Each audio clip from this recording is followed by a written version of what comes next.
Hey everyone, this is Steve from GamersNexus.net, and today we're looking at Rosewill's Apollo RK9100X BBR mechanical keyboard. Consequently, saying that name has been the bane of my existence for the last two takes of this audio. This mechanical keyboard is priced at $150. It's branded by Rosewill and ships in brown and blue cherry switches with blue or red backlighting. The full written review is linked in the description below. You'll find links to alternative keyboards also in that article, so if you're looking for more, check on that. Let's go through the features before we hit on opinions. So the keyboard uses cherry switches. Its feel will be exactly the same as any other cherry MX brown or blue switch you've ever encountered. The Apollo has a full 10-key numpad, a function key right of the space bar, alternative functions on F1 through F12, and alternative functions on numpad 8 and numpad 2. The numpad keys will adjust backlight brightness between 4 levels, including off or 3 brightness levels. F1 through F6 with a function key serve as media control options, so play, volume change, mute, stuff like that. And F7 through F11 serve as gaming macro profiles, with F12 toggling gaming mode on and off, which is basically just disabling the Windows key. Other than that, the keyboard's got a sort of rubberized texture everywhere except for the keys, which are just normal caps, just plastic caps. The Apollo ships with alternative orange keycaps for directional keys and WASD keys, and honestly, they feel a lot better than the stock keycaps. They've got a bit more grip to them as a result of the paint, and that's something I really would prefer to see all over the keyboard, because the current ones just kind of, I don't know, they just feel kind of normal and uninteresting to me. In the top right of the keyboard, the Apollo has 2 USB ports and 2 3.5mm jacks, which is always a nice feature on a keyboard. It has a thick braided cable running to your system that splits into USB and 3.5mm, which then carry the signal to those ports or to the keyboard itself. A wrist rest is also included for those who like it. That's pretty much everything in terms of specs. As for opinions, well, the brown switches feel like they always do. The overall clickiness and tactility feels good. It's not really anything unique to board manufacturers. It's unique to switch manufacturers. So if you know the MX Brown switches and like them, then you'll like these. I've had some issues with the keys sticking, or the switches sticking on occasion. Maybe 4 or 5 times since I've had the keyboard, I've had a key stick, meaning if I hit E, it just keeps hitting E over and over until I hit it again to release that. And that's out of probably a couple 100,000 keystrokes, because I've been doing all the article writing. It's a bit annoying, but it's not dismal, because, again, 4 or 5 times out of hundreds of thousands of keystrokes is not a terrible track record, but it is worse than the G710 Plus, which I'll talk about in a moment.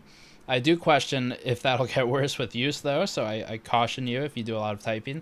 The software is sort of clumsy, but it gets the job done. The only purpose of Rosewill software is to map keys to functions, so you can assign macros, core window functions, things like that. Pretty standard stuff, really, if you've used any other mouse or keyboard mapping software in the past.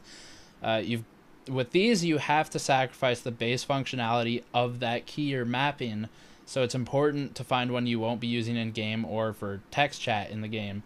Switching between profiles is very easily done if you need to reclaim that key, though I would never recommend that for serious gaming if you're already in the game.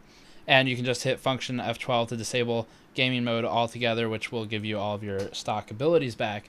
So realistically, I never used the profiles, because remapping keys was kind of not something I wanted to do when I might use them for normal things. I remapped 6 through 0 in Counter-Strike. That proved to be pretty annoying, because you need those keys when you're buying stuff, but I tried mapping a couple other keys like insert, home, page up, page down, stuff like that, and those work a little bit better, but again, I don't know that you really gain a whole lot of that out of that, other than maybe for MMOs or something like that. But that's what you have to do to map stuff. So the great thing about the mechanical keyboard market is that there's a huge amount of competition, which poses a problem for manufacturers trying to get a foothold with new products, but it's a great problem for consumers. So as I note in the written review, there are a lot of great alternatives at similar or lower prices.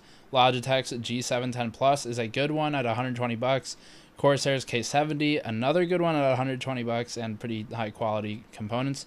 DOS Keyboard is one of the premier mechanical keyboard manufacturers, and they have stuff available in the same price range. Ducky is a supplier and a manufacturer. They have their Shine 3 in the same price range. Cooler Master's got a $80 or $90 quick fire, which is pretty good if you don't need all the other functionality. So there are lots of options, and there's not much differentiating them.